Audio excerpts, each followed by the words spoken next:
Halo teman-teman, selamat datang di podcast saya, yaitu saya bernama Pak El. Nah, kebetulan di hari ini aku nggak sendirian ya teman-teman. Aku juga ada tamu nih, tamu undangan yang aku pilih. Boleh datang.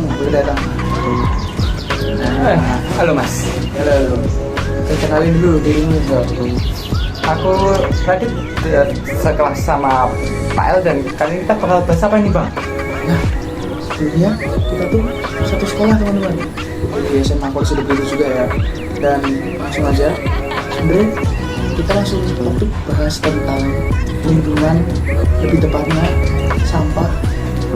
Gimana sih sampah di SMA Polisi itu? Nah, aku mau langsung tanya nih, kita kan satu kelas. Menurutmu sarana sekolah apa sih yang menurutmu kurang berguna nih buat mengurangi sampah? Apa nih? Kataku sih keranjang sampah yang khusus botol plastik itu loh. Oh ya. Gimana ya? Di sini kan kita udah punya tempat sampah yang udah dibagi tiap itu ya, Tiap kelas. tiap jenisnya. Ada yang organik, sampah kertas sama plastik. Nah, ditambah itu kan sebenarnya kita mau mengurangi penggunaan plastik gitu. Ya, katanya ya Ya, teman-teman. bukan lagi katanya. Terus.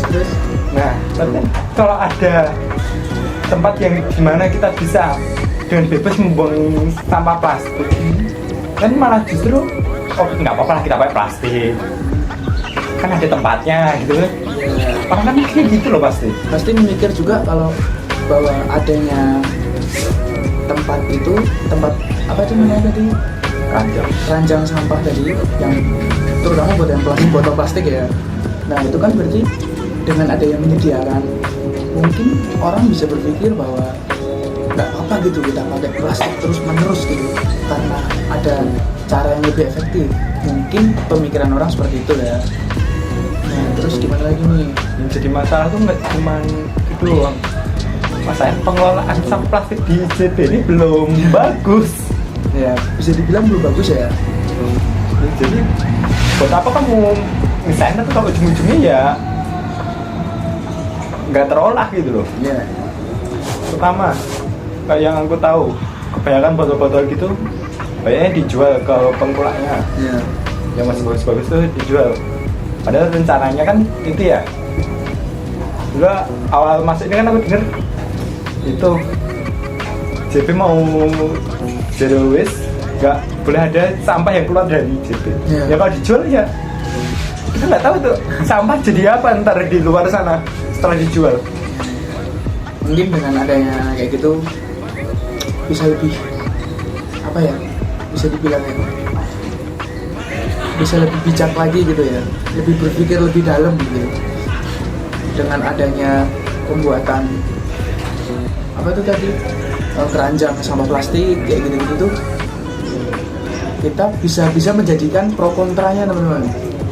Nah itu makanya mulai dari itu menurut kita kayak kurang berguna ya, kalau bisa dibilang lebih tepatnya kurang setuju gitu. Saya manusia ini juga kadang agak nyawit kalau Iya. terakhir aku lihat tuh cuma di situ ada nyampur kertas bro. Nah itu loh teman-teman. Percuma juga disediain khusus botol kalau isinya masih nyampur. Wah, Ayolah gitu loh maksudnya ya, dengan berpikir siswa nih, ini kita ngambil, kita berdua aja ya. Nah jadi itu aku juga pernah melihat bahwa isinya tuh bukan hanya botol plastik gitu ya. Iya. Ada campuran juga. Nah, mungkin hal-hal seperti itu bisa dinetralisir lagi gitu loh. Nah, kadang ada kertas rice bowl ikut masuk. ya makanya kurang efektif ya menurut kami ya. Kalau manusianya nggak diubah nggak bakal kelar. Kata lu sih gitu ya. Nah, kan tadi kan kita udah bahas yang di luar kelas nih. Kita coba yang di dalam kelas. Oh ya. Kita coba ambil kehidupan sehari-hari aja ya. kita ambil contoh yang setiap hari kita tuh ketemu dan kita pakai. Itu contohnya meja atau lebih tepatnya loker kelas nih. Itu gimana tuh menurut Radit? Anomali banget sih, atau janggal ya. Suka aku kan aku sering lah pakai laci meja jelas. Iya. Nyimpen buku atau apa gitu. Jadi aku cek dulu nih ada apa. Biasanya ya biasanya kalau sampah-sampah ya tisu itu maklumin dah aku buangin. Kalian tahu nggak apa yang aku temuin? Apa? Bekal.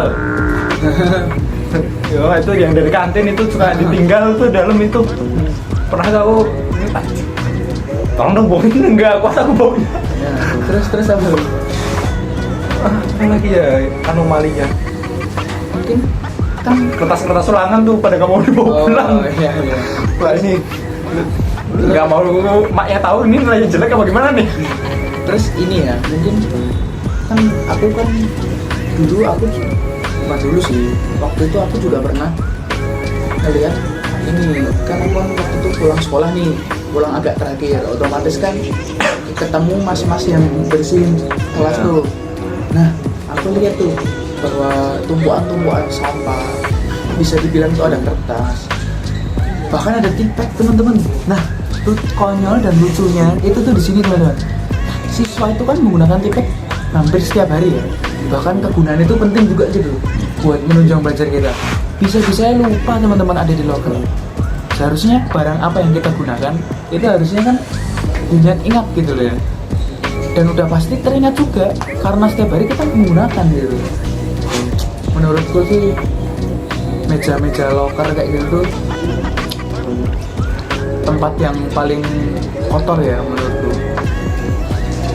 Gimana ya, balik lagi ke orangnya sendiri sih, kesadaran mereka. Enggak bro, sebenarnya sejauh semalas apa sih lo buang ke tempat sampah?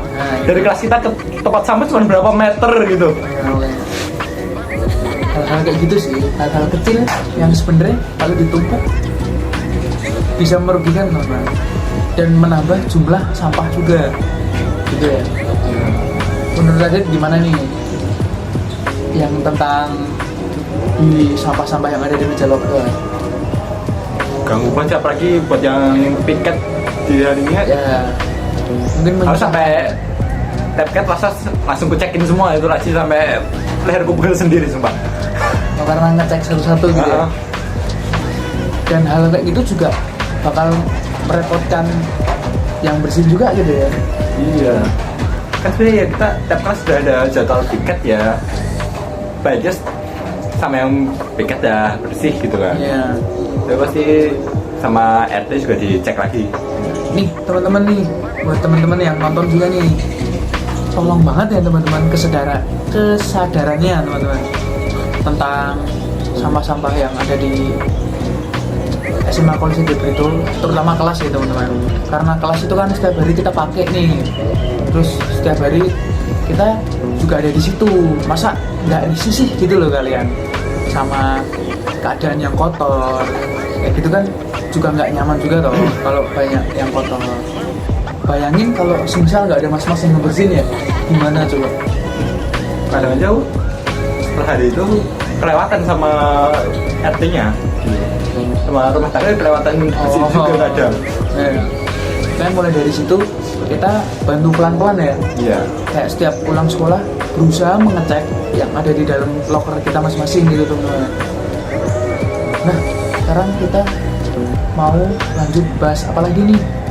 Nah gini, pertama, kenapa sih kok mereka bisa nggak perhatian itu sama sampah gitu?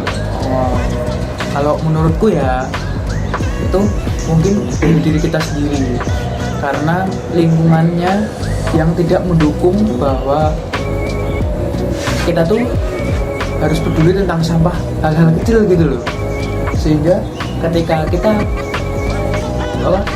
keluar dari zona nyaman kita dan keluar rumah itu kemungkinan besar nggak peduli sama sekali dengan sampah gitu.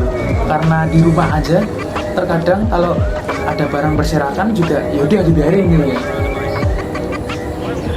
Kalau statementku kayak gitu ya, sih. biasanya kamarnya mengerikan. Ya biasanya cenderung bisa dilihat dari berpakaiannya ya. Ya. Berpakaian orang-orang kalau rapi otomatis Ya oke lah, itu orang kesehariannya rapi juga. ya, kalau kesehariannya rapi mesti kehidupan sehari-harinya pasti rapi. Menurutku gitu sih. Menurut kamu setuju nggak dengan pendapatku? Ini kita ada debatin debatin sama gini, ada solusi nggak? Nah, kalau menurutku untuk solusi sekarang sih aku juga masih bingung ya teman-teman solusinya gimana. Tapi setidaknya kita tuh memiliki kesadaran gitu teman-teman bahwa ya di sekolah ini juga pasti menghasilkan sampah gitu loh. Nah, sampah itu hadir itu kan balik lagi diri kita sendiri, diri kita yang menghasilkan, diri kita yang menciptakan juga gitu, yang menghadirkan sampah itu ada di sekolah ini gitu. Makanya menurutku mulai dari pola-pola kecil gitu ya, seperti itu teman-teman. Ketika pulang sekolah mencoba cek loker gitu yang tadi sudah kita bahas juga ya, bahwa sebenarnya sampah-sampah di loker itu tuh kalau banyak juga nggak nyaman teman-teman. Nah, menurutku sih solusiku ya setidaknya kita sadar dulu gitu dengan apa yang kita lakukan sehari-hari itu merugikan atau tidak gitu. Menurutmu apa nih pendapatmu? Kalau dari aku ya ini memang susah ya, karena baliknya itu ke kesadaran tadi Ya, maksudnya kita kan yang bisa kita lakuin itu cuman yang bisa kita kontrol kan kesadaran diri, bukan kesadaran orang lain. iya, iya. Kalau walaupun kita ada bagus kan, tapi belum tentu orang lain mau kayak kita itu gitu dia. kan. Ya, yang kita bisa lakukan cuma mempengaruhi, ya walaupun itu belum tentu orang mau ikut. Ya, dan konyolnya sih orang-orangnya tuh atau lebih tepatnya manusia itu tuh tidak berpikir lebih dalam lagi ya tentang adanya sampah. Ada yang semisal yang paling sering tuh sampah kertas teman-teman.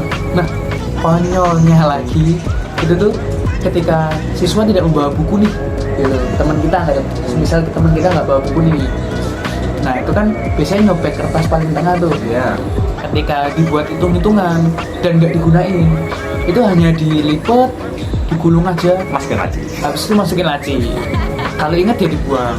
Nah, hal-hal seperti itu loh teman-teman ya, yang menurutku tuh kurang, Ya, kurang etis gitu loh. Nah, mungkin topik pembahasan kita tadi kan udah mulai dari yang di luar kelas, mulai dari keranjang sampah botol plastik yang isinya nggak botol plastik, terus ada yang di dalam kelas tadi ada apa? Loker kelas. Nah, loker kelas itu juga banyak, bisa ada bekal makan teman-teman, bayangin. Lu dari hari kemarin sampai pagi udah bau. Iya, udah bau. Jadi hal-hal kecil itu juga merugikan juga ya. Iya. Hal-hal kecil kayak gitu. Nah, makanya itu. Terus lanjut, tadi kita juga ngambil topik agak di bagian luar ya. Bagian luar itu tentang kesadaran, balik lagi kesadaran kita teman-teman. Nah, dari 3 topik itu kita juga dapat pelajaran ya, bahwa apa ya, kita nggak bisa lepas dari sampah.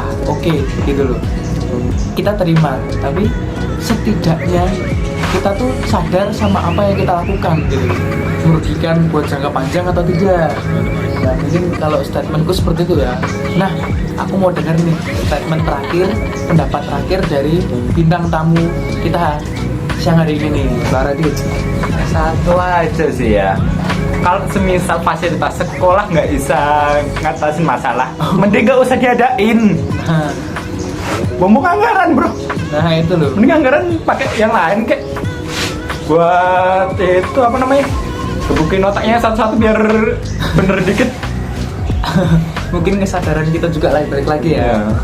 Nah, gitu aja teman-teman tentang podcastku siang hari ini, dan dengan kedatangannya bintang tamu Bang Radit bisa berpikir lebih kritis lagi ya tentang apa yang sudah diadai kita. Dan terima kasih juga sudah mendengarkan podcast kami ya dari awal sampai akhir. Semoga podcast kami juga bisa bermanfaat dan menambah kesadaran teman-teman nih yang menonton nih. Satu kata penutup dari Bang Radit. Stop nyawit, dah. Nah, terima kasih ya teman-teman. Ratu dan sawit, di antara ratu dan sawit, cuman sawit ada yang lain. Ada lahan langsung tanam sawit, lahan sawit ku tak main-main.